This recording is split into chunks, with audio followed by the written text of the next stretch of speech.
Hello, and welcome to my channel. I'm so glad that you're here. My name is Lindsay, and I'm a stay-at-home mom to two, ages 4 and 9 months. On my channel, you're going to see home life, homeschooling, and faith encouragement. So if that sounds like something that resonates with you, feel free to subscribe. In today's video, I'm going to talk about 10 things I stopped doing to help motherhood run more smoothly and to combat overstimulation. All right, let's dive right in. So number 1, I stopped skipping meals. There had been so many days that I was so busy with the kids, 1 o'clock would roll around and I would realize that I had not eaten anything. And I didn't realize how badly it was affecting me until I started to eat 3 nourishing meals a day and my body just started to feel so much better. I have so much more energy and my body feels ready for the work of motherhood. And I notice when I don't have enough to eat, my body just feels so much more fatigued. Number 2, I stopped letting clutter pile up. I started taking decluttering serious again about 2 years ago. And although I still have so much more to do, decluttering has helped our household run much more smoothly. Statistics say that there are about 300,000 items in the average American home. And that is just too much stuff for one person to manage, or even one family to manage.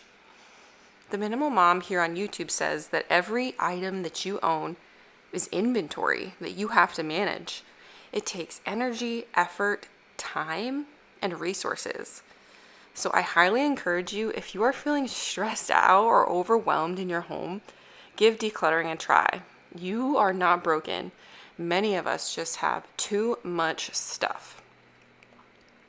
Number 3, I stopped being a short order cook. Now this may be controversial, but we've been doing this for a while now and it has been wonderful. I choose the menu.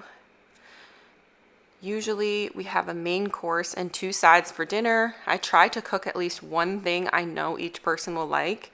However, what I cook is what's for dinner. Each member has the right to eat or not to eat it, but they cannot get a replacement. And if there's any dessert, they cannot have dessert unless they have finished their meal. We don't use dessert as a reward since we rarely have it, but it's simply action and then natural consequence. If you don't eat your meal, you don't get dessert.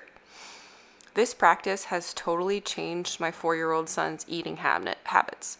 He now eats spinach and kale salads happily, and oftentimes the salad is the first thing on his plate that he reaches for. He likes so many more vegetables and different kinds of meat, and even likes shrimp. Having to cook different meals for each member of the family simply adds to the workload, and it can lead to feeling overstimulated, constantly striving to please each member of the family. I recently read the book French Kids Eat Everything, and Yours Can Too, and it's so incredibly informative. The book is actually written by an American who is living in France, so she is very familiar with American culture, and I highly recommend it. Number 4, I stopped skipping quiet time. Scripture, prayer, and time with the Lord can so easily be put on the back burner, and there are days when this is true for me. However, spending even a moment with the Lord is such a gift. The demands of motherhood were never meant to be shouldered alone. I believe motherhood is meant to be walked hand in hand with the Father. In my humble opinion, it is best to go to the Lord during a time where it's quiet and it can just be you and Him. However, I know that's not always possible for some moms or some days. So you can totally just start where you're at if it's something you're interested in doing. Pray while you're cleaning the dishes. Put worship music on in your house. Read a devotion with your kids or play an audio Bible reading. I truly believe God just wants you, and you can start coming to Him wherever you are in life. Number 5, I stopped skipping the Sabbath. I believe we have an essential human need for rest. Even God Himself said that He rested on the 7th day after He was done with His work. so I do my best not to do any work on Sundays. I've been preparing a crock pot meal on Saturdays. We often do a chuck roast with vegetables, so I chop all the vegetables on Saturdays and get all the ingredients ready. Then on Sundays, I throw everything into the crock pot in the morning so I can have it cook while we're at church. You can also prepare to rest by making sure the house is clean and laundry is done. I love preparing on Saturday, because it feels like I'm truly sowing seeds of rest into my house. Number 6, I stopped the constant snacks for my kids. We actually don't do snacks at all because my 4-year-old has actually stopped asking for it, and it works for us. I want our kids to eat all of the nourishing food that I prepare for them for meals. So I put most of my effort into meals. I want them to be hungry enough to eat. This has truly helped my son try more things because he knows he's not going to get a snack after dinner. He has tried so many more things and he actually ends up liking them. If this doesn't work for your family to have no snack time, you could try just having one set snack time and that's it. Or implementing the fruit and veggie only rule, where they are allowed to eat fruit or veggies for snack and that's it. It's all about what works best for your family. Not having snack time has cut down on a lot of work for me, and it has saved money. And it has also resulted in the kids having a more diverse diet. Number 7, I stopped getting angry at the constant interruptions that come with motherhood. Let's be honest, there are many times as mothers we set out to get our to-do list done only to be interrupted constantly by the littles. It's really important to determine what your non-negotiables are each day. What is the absolute most important thing that you need to get done? And then work to get those things done. What are the things that would be nice to get done, but they're not essential? They can't all be non-negotiables. Pick 1 or 2 things. Then you know when you have a bit of free time what you should be working on. When the kids are sleeping or when your husband is working, you can get them done. Children need their mamas. If we were angry every time we were interrupted, we would be angry all day. It's just one of the challenges and one of the blessings of motherhood. It is absolutely a blessing to be with our kids. When we have expectations in our head about how much we must get done, it can set us up for failures. We always need to make space for the people in our lives. And oftentimes our expectations are just false expectations. I mentioned this in my last video, but Jesus was constantly interrupted. He had people coming to him for healing and wisdom and teaching. Jesus had compassion on the people. He often saw that they were like sheep without a shepherd. If I'm working on a project and I get interrupted to tend to a little one, it's so easy to feel frustrated, but I have been attempting to seek the Lord and trust that He will give me the time to finish what needs to get done. The sad fact, though, is that many Americans have packed their schedules and homes with more things that they can possibly get done in a healthy way. If we stay angry at the constant interruptions, like I said earlier, we would be in danger of being angry our whole day. And that's no way to live.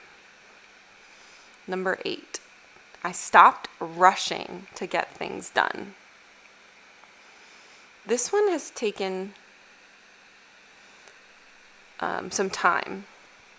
This doesn't mean that I sit on the couch or let everything in my house go. I don't. I believe the Lord calls us to be diligent. However, I simply try to walk in peace as I'm completing my tasks. I do not rush through things anymore. Or if I realize that I am rushing and I'm slipping, I simply slow down.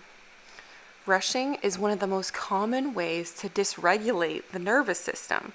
It can cause stress to the body and can cause adrenaline to be released, resulting in a fight or flight response, or chronic stress, or impaired immune system. And it can definitely add stress and anxiety to your life.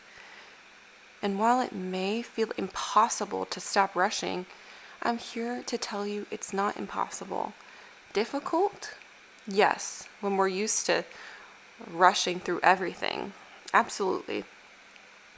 But if this is something that interests you, start small. Take one task that you normally rush through and try to do it slowly. This has made a huge impact in my life. Whatever task that I have to get done, it's not worth my health, my peace, because a hurried soul can definitely lack peace. Number 9, I stopped staying inside. Now this one has taken some creativity because we live in a townhouse, so we don't have a very big yard. But going outside every day is so beneficial to our health. Our bodies literally need vitamin D from the sun. Natural daylight also helps us sleep better as the sun regulates our circadian rhythms. I personally feel so much more relaxed when I'm outside, and it's a much needed break. I'm not thinking of my to-do list of dirty dishes in the sink or looking at dirty dishes in the sink. We usually end up going on a bike ride through our neighborhood, and that's been really fun. Sometimes we'll go to the neighborhood playground or our local park. I recently read the book Until the Streetlights Come On by Jenny Urich. I hope I'm saying her name right. And it was just such a good book. And while we don't spend the recommended 3 hours a day outside, we try to get outside as much as we can. Number 10, I've stopped the mindless scrolling. Most days I feel like I have a pretty good handle on this. Some days I slip back into old habits. But usually, if I find myself reaching for my phone, there's a very specific reason. I've noticed I have a habit of reaching for my phone when I feel exhausted and I just need rest. However, mindless scrolling is not resting. It's counterfeit, and it does not actually refresh us. So if I pick up my phone and I'm exhausted, I try to recognize that, and I just try to verbalize it to the Lord. And I say, Lord, I'm just feeling really worn out. And I just sit there and try to connect to Him for a minute. I also have noticed that I have a Kindle now, and I use that to read. And so it's really, I don't scroll as much since I grabbed my Kindle. So if you have a habit, it's awesome to replace it with a new habit, and I highly recommend the Kindle or just reading. You can go to your local library. All right, guys, that is all I have for you. Thank you so much for watching, and I will see you in the next video. Please feel free to subscribe.